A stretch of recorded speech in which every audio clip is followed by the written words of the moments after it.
Vivek put on his armor and stepped into a non-spatial space, filling to capacity with mortal interaction and information, a canvasless cartography of every single mind it has ever known, an event that had developed some semblance of a divine spark.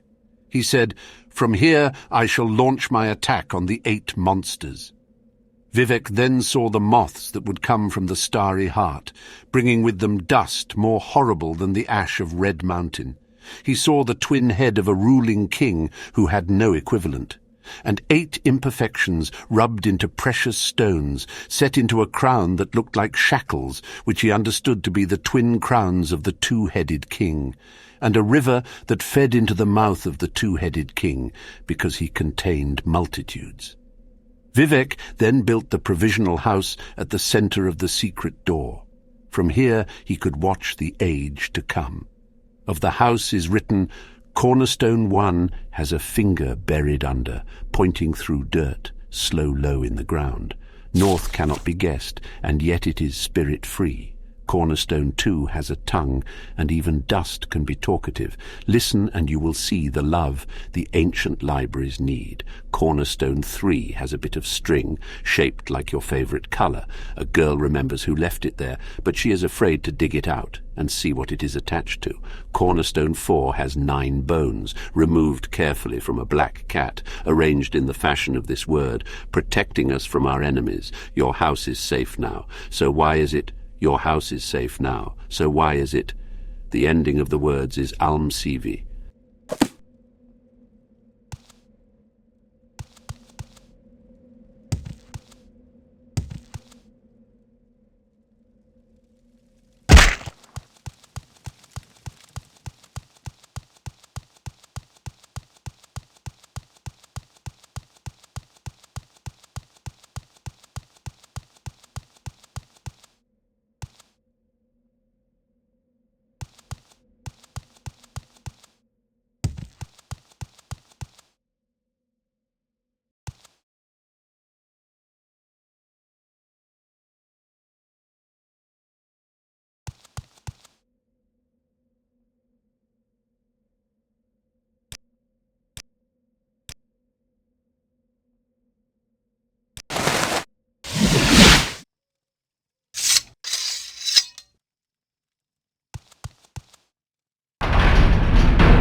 Well, what's the status with the goblin army? Have you taken care of it yet? You've killed the war chiefs and their Altmer trainers, and you live to tell the tale. Interesting. And surprising. Perhaps I've underestimated you. Rest assured, it won't happen again. Take this as a token of Our Lady's appreciation. I have heard you've killed both of them. This will please the lady.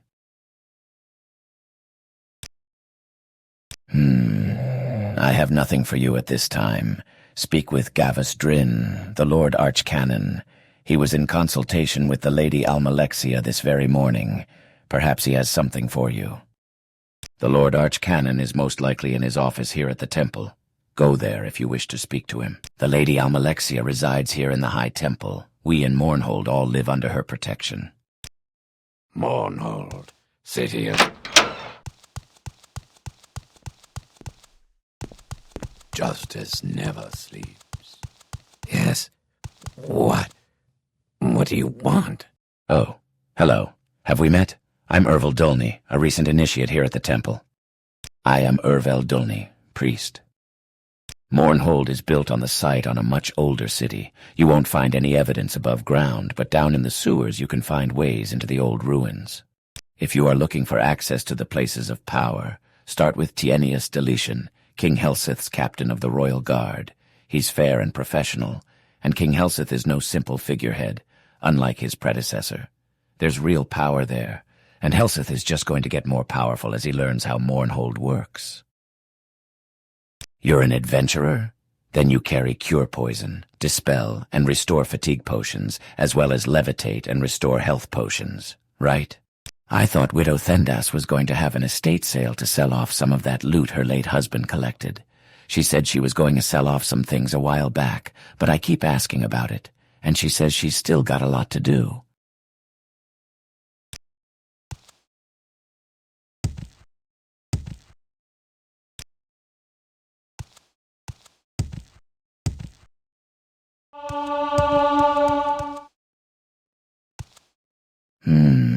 Yes. You are the one that Lair mentioned. Interesting. You are to be of service to Our Lady. It is essential, and all would be displeased were you to fail. Yes. Beneath this temple there is a large sewer system, built around the ruins of old Mournhold. You smell like you may have spent some time there. Regardless, in these ruins, there lies a shrine. This shrine has been corrupted. The Shrine of the Dead was once a place of great power.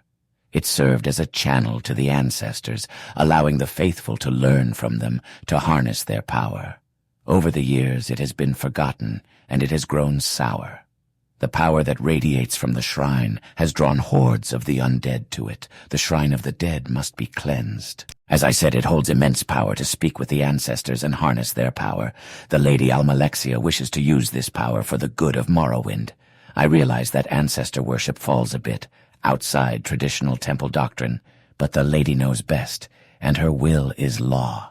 To find the shrine, enter the sewers through the temple basement, then head east to the ruined temple gardens, and south to the Shrine of the Dead. The strongest of us live long after death, so that we may guide and protect our children and kinsmen. We speak of such strong spirits as heroes and wise women in our songs, sung so we may not forget their wisdoms and gifts. The most blessed Lady Almalexia guides and protects us all. We bask in her glory and are glad. The Tribunal Temple is the native religion of civilized Morrowind. They worship 3 god-kings, Almalexia, Sothasil, and Vivek, who are known together as the Tribunal. We usually just call it the Temple. The Lord Sothasil is a great mage and a member of the Blessed Tribunal. He lives in his clockwork city and is rarely seen in Morrowind. Our Lady's blessings upon you, faithful servant.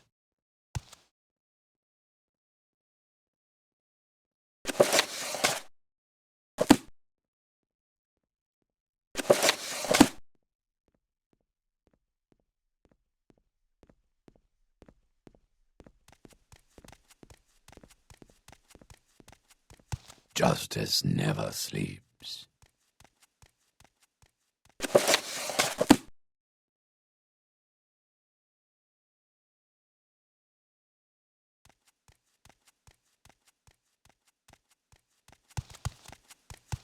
Yes.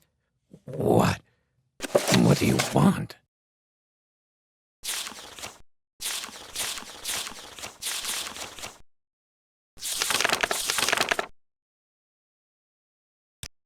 Shaw's Tongue. The first song of King Wulfharth is ancient, circa 1E 500. After the defeat of the Alessian army at Glenumbria Moors, where King Hogue Merkiller was slain, Wulfharth of Atmora was elected by the Pact of Chieftains. His Thu'um was so powerful that he could not verbally swear into the office, and scribes were used to draw up his oaths. Immediately thereafter, the scribes wrote down the first new law of his reign, a fiery reinstatement of the traditional Nordic pantheon.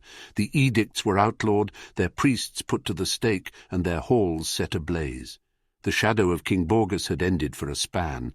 For his zealotry, King Wulfharth was called Shaw's Tongue, and Ismir, Dragon of the North, Kine's son. The second song of King Wulfharth glorifies his deeds in the eyes of the old gods. He fights the eastern orcs and shouts their chief into hell. He rebuilds the 418th step of High Hrothgar, which had been damaged by a dragon. When he swallowed a thundercloud to keep his army from catching cold, the Nords called him the Breath of Kine, Old Knocker.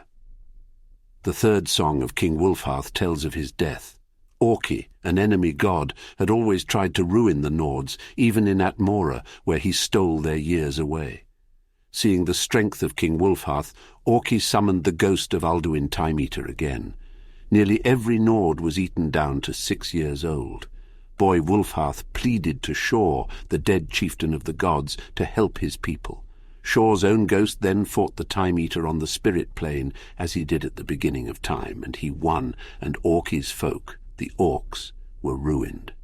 As Boy Wulfharth watched the battle in the sky, he learned a new Thu'um, what happens when you shake the dragon just so. He used this new magic to change his people back to normal. In his haste to save so many, though, he shook too many years out on himself. He grew older than the greybeards, and died. The flames of his pyre were said to have reached the hearth of Kine itself. The Ash King.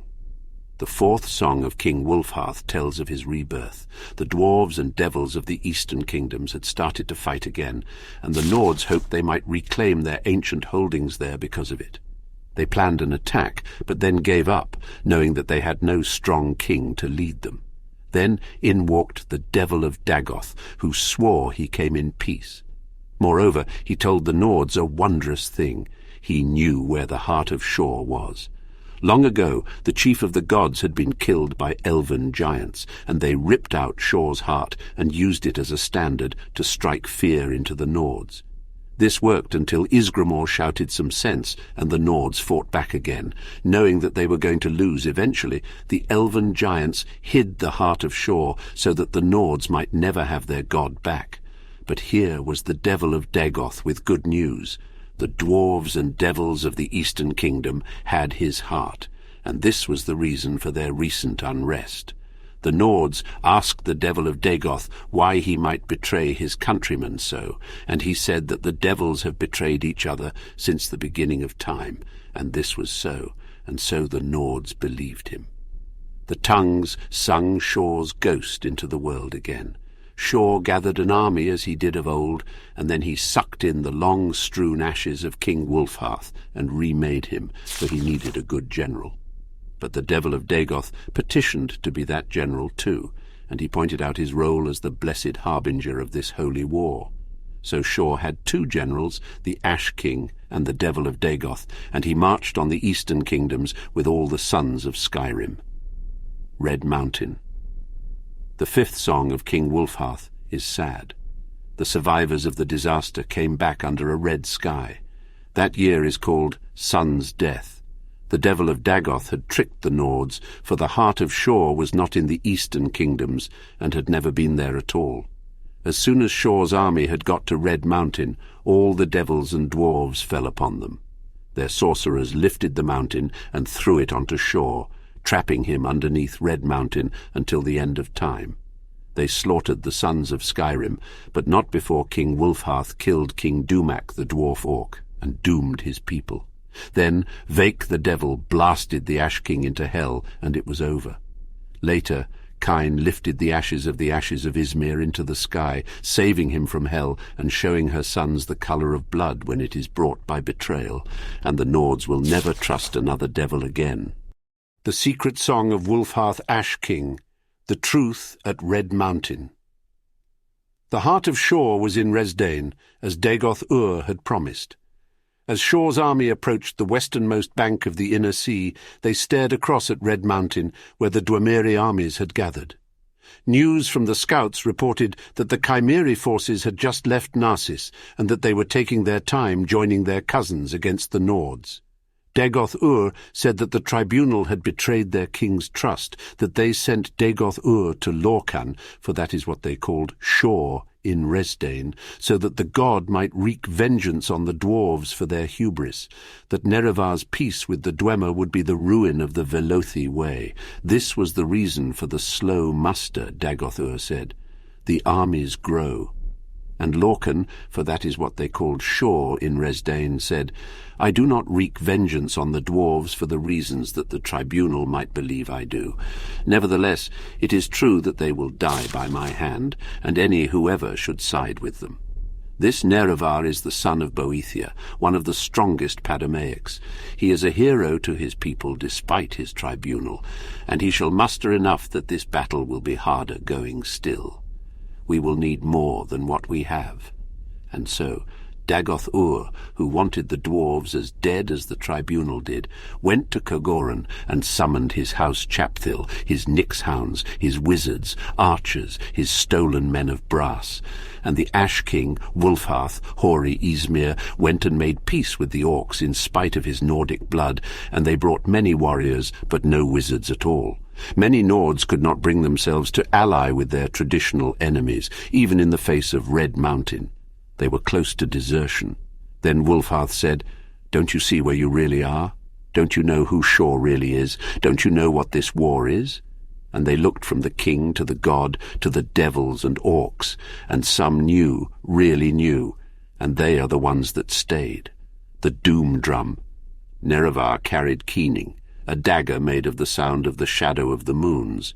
His champions were Dumak Dwarf King, who carried a hammer of divine mass, and Alandro Sul, who was the immortal son of Azura and wore the wraith mail. They met Lorcan at the last battle of Red Mountain. Lorcan had his heart again, but he had long been from it, and he needed time. Wulfharth met Sul, but could not strike him, and he fell from grievous wounds, but not before shouting, "Sul blind." Dagothur met Dumak and slew him, but not before Sunda struck his lord's heart. Nerevar turned away from Lorcan and struck down Dagothur in rage, but he took a mortal wound from Lorcan in turn. But Nerevar feigned the death that was coming early, and so struck Lorcan with surprise on his side. The heart had been made solid by Sunda's tuning blow, and Keening could now cut it out. And it was cut out, and Lorcan was defeated, and the whole ordeal was thought over.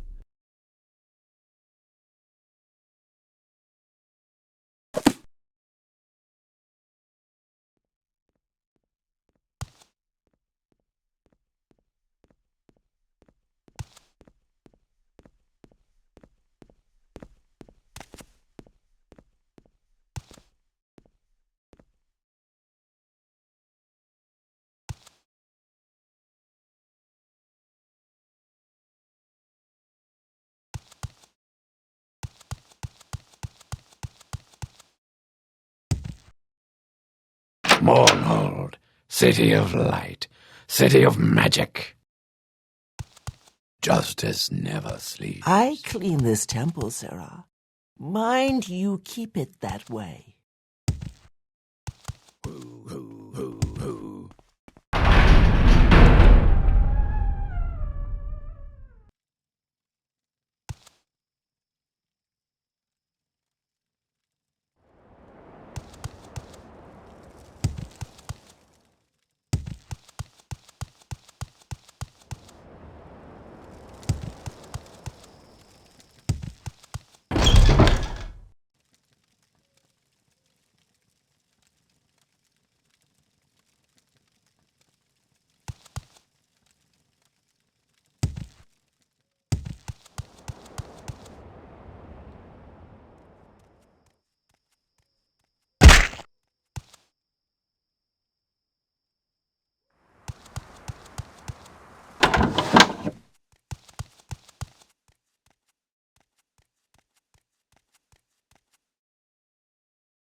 I'm listening. I wouldn't have expected to see the Nerevarine here in Mournhold. The devil is dead, and the blight is gone. You have conquered Red Mountain, destroyed Dagothur and all his kin. We offer you our thanks in this happy hour. I'd rather not fight about it. Go ahead. What did you want? It's okay, really. I didn't mean it. Why do you It's okay. Stop it. It's okay. I don't. Why do you? I'd rather not fight about it. I shall. Your tone? It's okay, really. I didn't mean it. Sharing is good.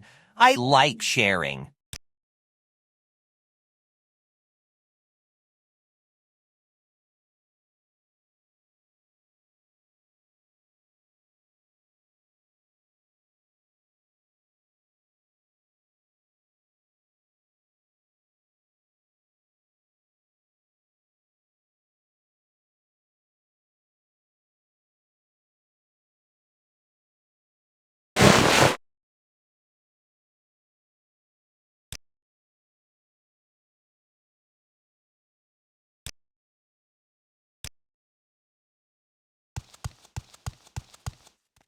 I wouldn't have expected to see the Nerevarine here in more. The devil is dead and the blight is gone. You have conquered Red Mountain. It's okay, really. I didn't mean it.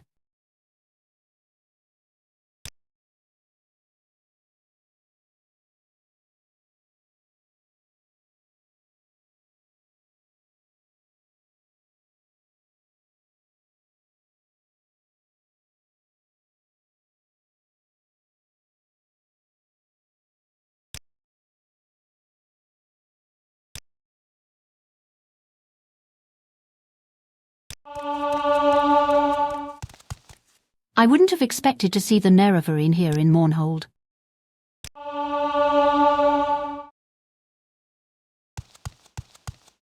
I wouldn't have expected to see the Nerevarine here in Mournhold. I wouldn't have expected to see the Nerevarine here in...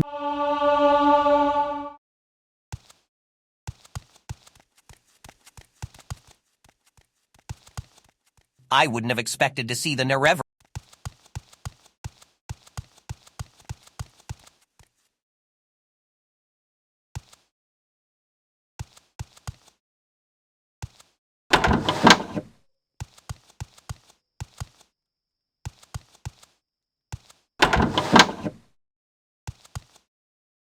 I wouldn't have expected to see the Nerevarine here in Mournhold.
What's good?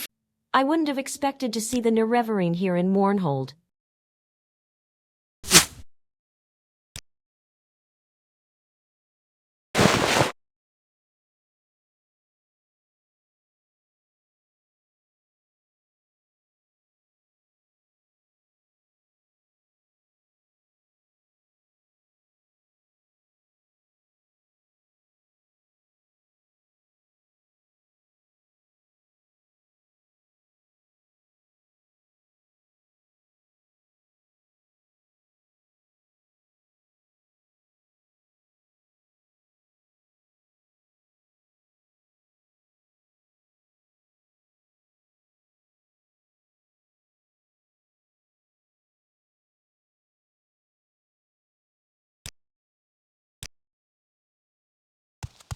Justice never sleeps.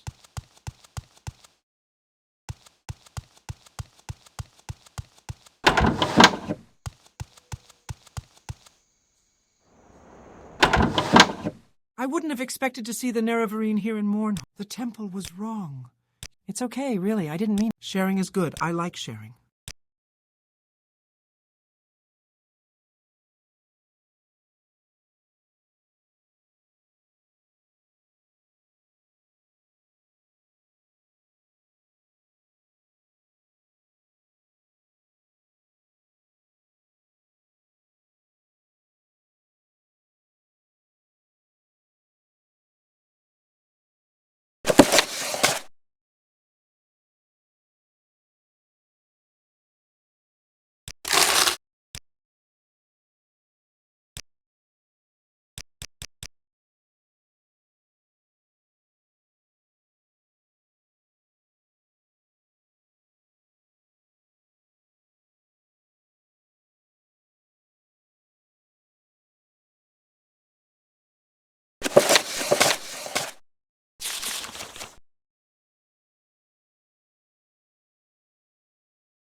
Greetings.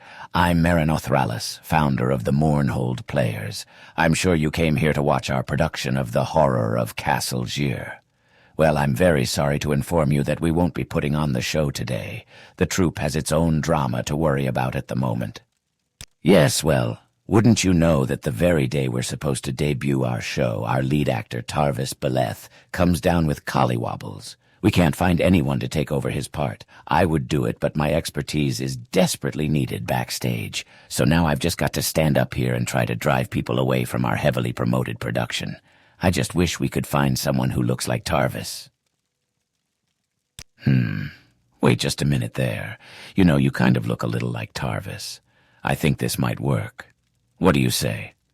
Would you like to take on the part of Clavides, captain of the Imperial Guard in our production? Fantastic. Here, take a copy of the script. As you can see, people are already starting to gather, so we need to get this show started. I'm sure you know The Horror of Castle Gyr quite well, don't you? Of course you do, so there's no need for a lengthy rehearsal. Review the script for the next 2 minutes, then talk to me again. Make sure you come back within 2 minutes, as our play requires exact timing to pull off correctly.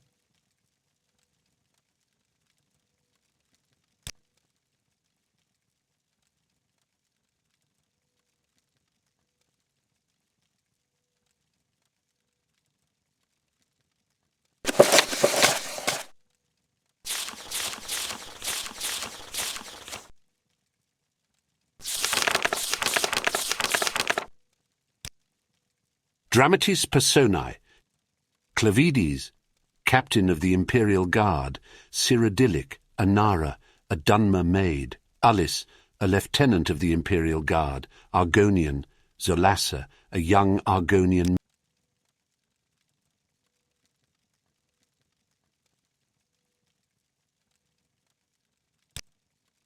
Dramatis Personae. Clavides, captain of the Imperial Guard.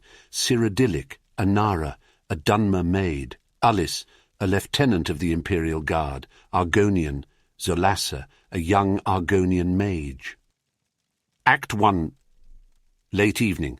The play opens in the interior great entrance hall of a castle in Scath Anud, replete with fine furnishings and tapestries. Torches provide the only illumination. In the centre of the foyer is a great iron door, the main entrance to the castle. The staircase up to the landing above is next to this door. On stage left is the door to the library, which is currently closed. On stage right is a huge suit of armour, 20 feet tall, nearly touching the ceiling of the room. Though no one can be seen, there is the sound of a woman singing coming from the library door. A loud thumping knock on the iron front door stops the woman's singing. The door to the library opens, and Anara, a common-looking maid, comes out and hurries to open the front door. Clavides, a handsome man in imperial garb, stands there. Anara, good evening to you, Sergio. Clavides, good evening. Is your master at home? Anara, no, Sergio, it's only me here. My master, Sedura Kenna Telvanni Hordalf Shear, is at his winter estate. Is there something I can do for you? Clavides, possibly. Would you mind if I came in? Anara, not at all, Sergio, please. May I offer you some flin? Clavides comes into the hall and looks around. Clavides, no thank you. What's your name? Anara. Anara. Sergio. Clavides. Anara, when did your master leave Scath Anud? Anara, more than a fortnight ago. That's why it's only me in the castle, Sergio. All the other servants and slaves who tend to his lordship travel with him. Is there something wrong? Clavides, yes, there is. Do you know an Ashlander by the name of Sulcarifa? Anara, no, Sergio, I don't know no one by that name. Clavides, then you aren't likely to now. He's dead.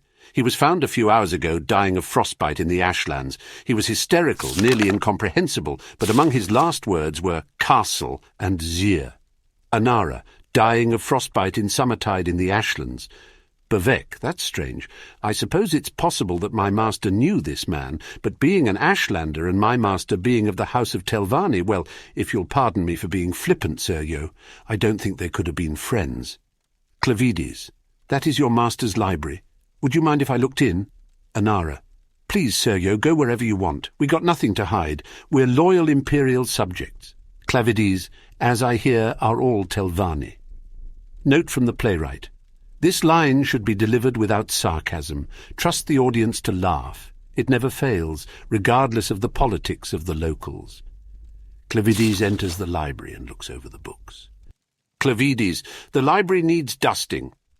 Anara, yes, Sergio. I was just doing that when you knocked at the door. Clavides, I'm grateful for that. If you had finished, I wouldn't notice the space in the dust where a rather large book has recently been removed. Your master is a wizard, it seems. Anara, no, Sergio. I mean, he studies a lot, but he don't cast no spells, if that's what you mean by wizard. He's a keener, went to college and everything. You know, now that I think about it, I know what happened to that book. One of the other keners from the college been round yesterday and borrowed a couple of books. He's a friend of the master, so I thought it'd be all fine. Clavides, this keener, was his name Warvim? Anara, could have been, I don't remember. Clavides, there is a suspected necromancer at the college named Keener Warvim we arrested last night. We don't know what he was doing at the college, but it was something illegal, that's for certain. Was that the Keener who borrowed the book? A little fellow, a cripple with a withered leg? Anara, no, Sergio, it weren't the Keener from yesterday. He was a big fellow who could walk, so I noticed. Clavides, I'm going to have a look around the rest of the house, if you don't mind. Clavides goes up the stairs and delivers the following dialogue from the landing and the rooms above. Anara continues straightening up the downstairs, moving a high-backed bench in front of the armour to scrub the floor. Anara, can I ask, Sergio, what you're looking for? Maybe I could help you. Clavides, are these all the rooms in the castle? No secret passages? Anara, laughing, oh, Sergio, what would Sedura Kena Telvanni Hordalfshire want with secret passages? Clavides, looking at the armour, your master is a big man. Anara, laughing, oh, Sergio, don't tease. That's giant armour just for decoration. My master slew that giant 10 years ago and kind of keeps it for a souvenir. Clavides, that's right. I remember hearing something about that when I first took my post here. It was someone named Zir who killed the giant, but I didn't think the first name was Hordalf. Memory fades, I'm afraid. What was the giant's name? Anara. I'm afraid I don't remember, Sergio. Clavides, I do. It was Torfang. I got out of Torfang's shield. Anara, I don't understand, Sergio. Torfang's shield? Clavides runs down the stairs and examines the armour. Clavides, Sul Kharifa said something about getting out of Torfang's shield. I thought he was just raving out of his mind. Anara, but he ain't got a shield, Sergio. Clavides pushes the high-backed bench out of the way, revealing the large mounted shield at the base of the armour. Clavides, yes, he does. You covered it up with that bench. Anara, I didn't do it on purpose, Sergio. I was just cleaning. I see that armour every day, Sergio, and Bevek. I swear I ain't never noticed the shield before. Clavides, it's fine, Anara, I believe you. Clavides pushes on the shield and it pulls back to reveal a tunnel down. Clavides, it appears that Sedura Kena Telvanni Hordalfshire does have a need for a secret passage. Could you get me a torch? Anara, Bevek, I ain't never seen that before. Anara takes a torch from the wall and hands it to Clavides. Clavides enters the tunnel. Clavides, wait here. Anara watches Clavides disappear down the tunnel. She appears agitated and finally runs for the front door. When she opens it, Ullis, an Argonian lieutenant in the Imperial Guard, is standing at the entrance. She screams, Ullis, I'm sorry to frighten you. Anara, not now, go away. Ullis, I'm afraid the captain wouldn't like that, miss. Anara, you're with the captain? Blessed mother. Clavides comes out of the tunnel, white-faced. It takes him a few moments to speak. Ullis, Captain, what's down there? Clavides, to Anara. Did you know your master's a necromancer, that your cellar is filled with bodies? Anara faints. Ullis carries her to the bench and lays her down. Ullis, let me see, Sergio. Clavides, you'll see soon enough. We're going to need every soldier from the post here to cart away all the corpses. Ullis, I've seen enough battles, but I've never seen anything like this. No two are alike. Khajiiti, Slode, Dunmer, Cyrodiil, Breton, Nord, burned alive, poisoned, electrified, melted, torn apart, turned inside out, ripped to shreds, and sewn back up together. Ullis, you think the Ashlander escaped? That's what happened? Clavides, I don't know. Why would someone do something like this, Ullis? There is a knock on the door. Clavides answers it. A young Argonian woman, Zolassa, is standing, holding a package and a letter. Zolassa. Good morning. You're not Lord Gier, are you? Clavides. No. What do you have there? Zolassa. A letter and a package I'm supposed to deliver to him. Will he be back shortly? Clavides. I don't believe so. Who gave you the package to deliver? Zolassa. My teacher at the college, Kezyma Warvim. He has a bad leg, so he asked me to bring these to his lordship. Actually, to tell you the truth, I was supposed to deliver them last night, but I was busy. Ullis. Greetings, Sistra. We'll give the package to his lordship when we see him. Zolassa.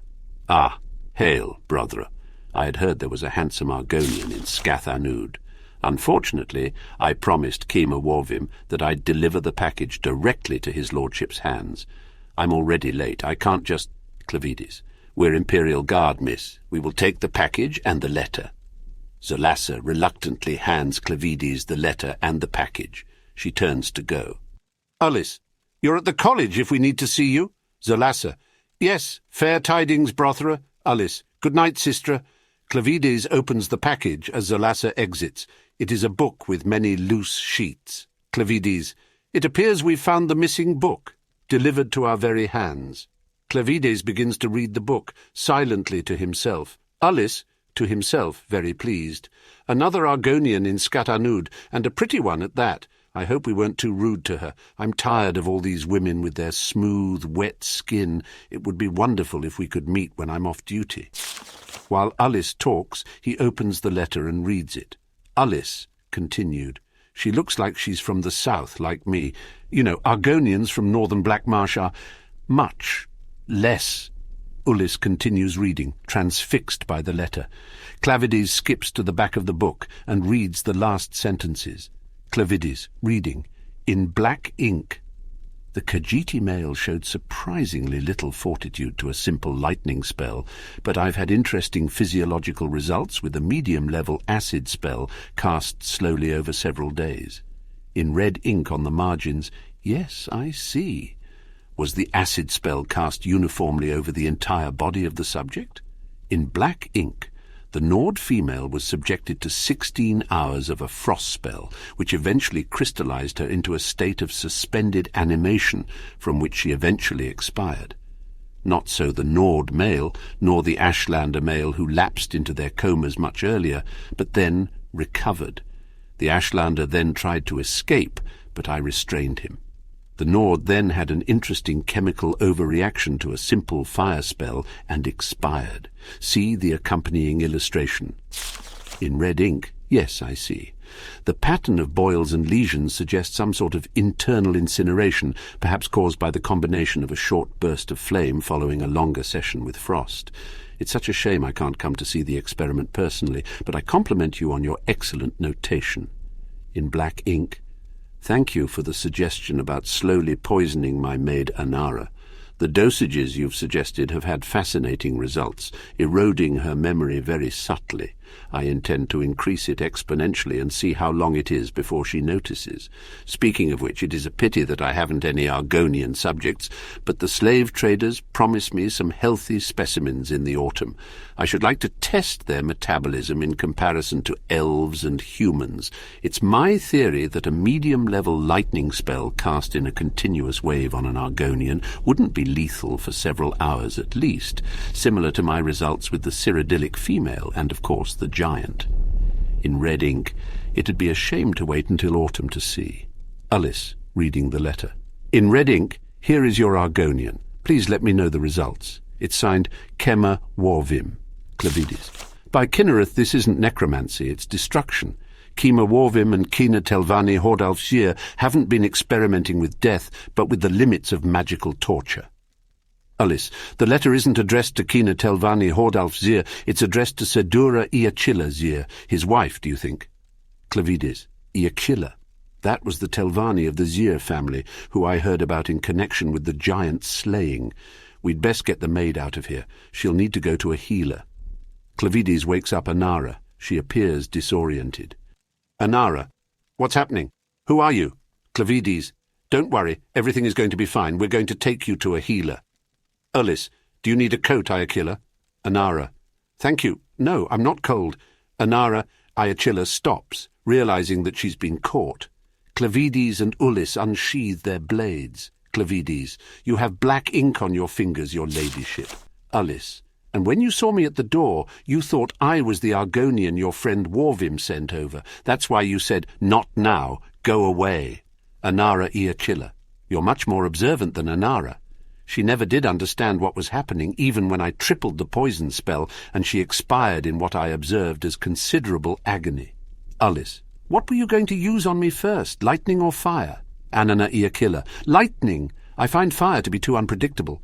As she speaks, the flames in the torches extinguish. The stage is utterly dark. There is the sound of a struggle, swords clanging. Suddenly a bolt of lightning flashes out, and there is silence.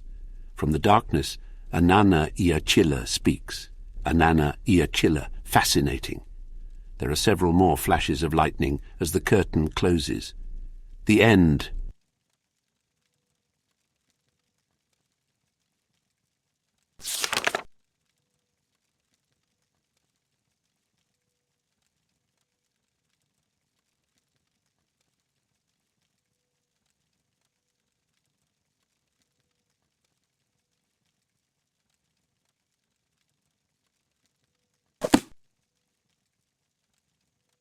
Relax. You'll be fine. Good job. You're right on time. Let's get this show on the road. All you have to do is head out there through the door, hit your mark in the center of the rug next to Gurareen, stand still, and deliver your lines. Move quickly through the door. Timing is everything. And be careful. The audience knows the play well, and I'll be counting your mistakes. Break a leg.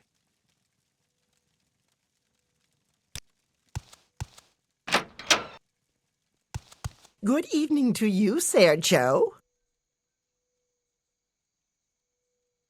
No, Sergio, it's only me here. My master, Saduracana Talvani Hordalfxir, is at his winter estate. Is there something I can do for you?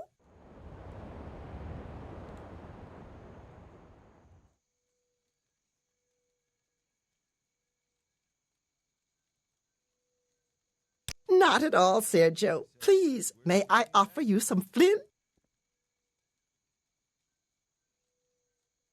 Anara, Sergio.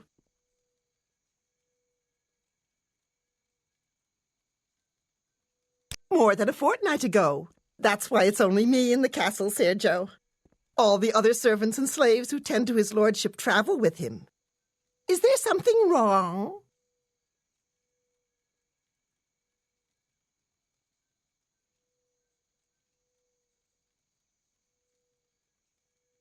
No, Sergio, I know no one by that name.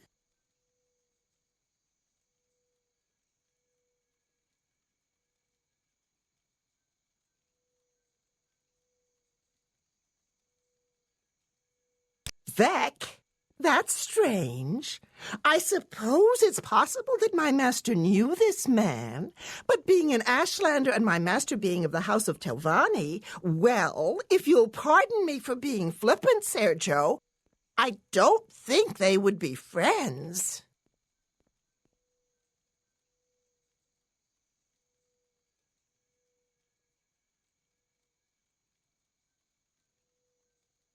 Please, Sergio, go wherever you want. We have nothing to hide. We are loyal Imperial subjects.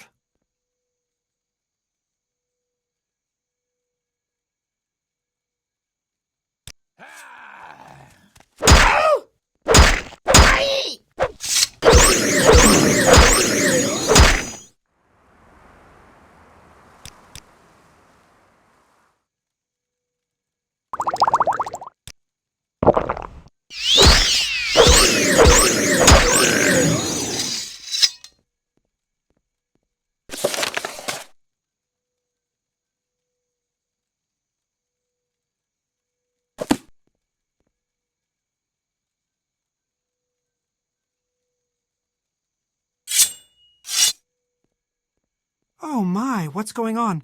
Why did he attack you? Maybe you should talk to Merrin. Oh my, yes, I saw what happened. I hope you can forgive us, but we knew that an assassin would attack sooner or later. Yes, well, you see, our lead actor Tarvis recently had a somewhat indecent tryst with the daughter of a Telvanni diplomat. The diplomat caught him in the act and vowed revenge. Since Tarvis changes residences frequently, we knew an attack would come during his performance when the diplomat could be sure of Tarvis's location. Hopefully, since you were able to dispatch the would-be assassin, the diplomat won't try again. I know that the services of the Morag Tong are very expensive to enlist. I apologize for using you in this manner, but I hope you understand why it was necessary. Ah, yes, well, I do intend to pay you in full. Let's see, during the play you only made 2 mistakes. Impressive, but your acting skills could definitely use some improvement. Here, take this gold and this amulet that will improve your acting abilities whenever you need it. Thank you again, and I hope you can forgive us.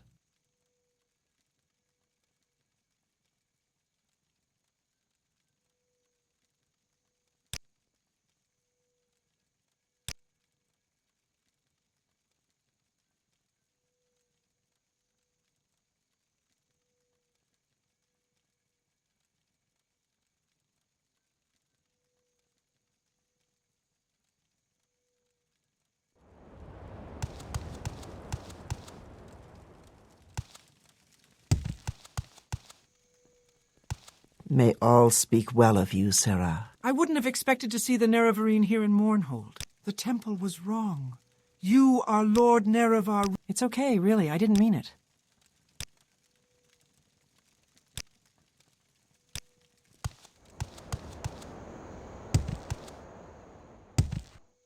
I wouldn't have expected to see the Nerevarine here in Mournhold.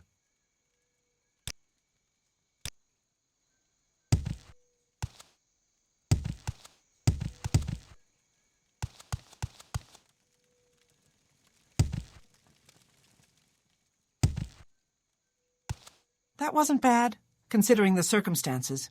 You were very brave. This is the Great Bazaar. Shop around. You were very brave.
What are you looking at?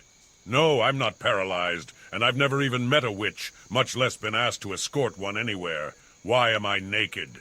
Because it's too damned hot here. You people think that every time you see a naked Nord barbarian, he's been tricked by some witch. So narrow-minded. Now leave me alone.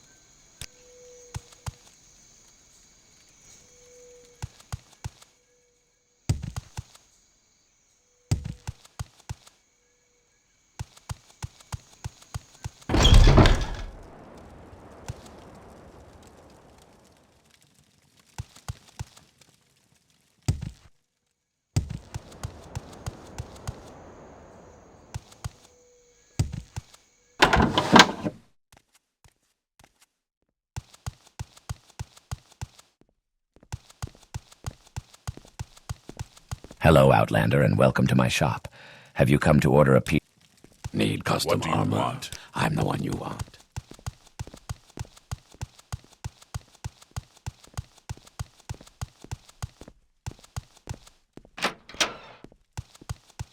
I wouldn't have expected to see the Nerevering here in Mournhold. It's okay, really. I didn't mean it.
I don't have time for you.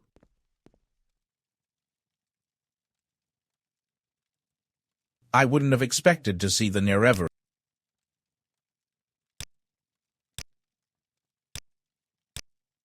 I wouldn't have expected to see the Nerevering here in Mournhold. Can't we set? It's okay, really. I didn't mean it.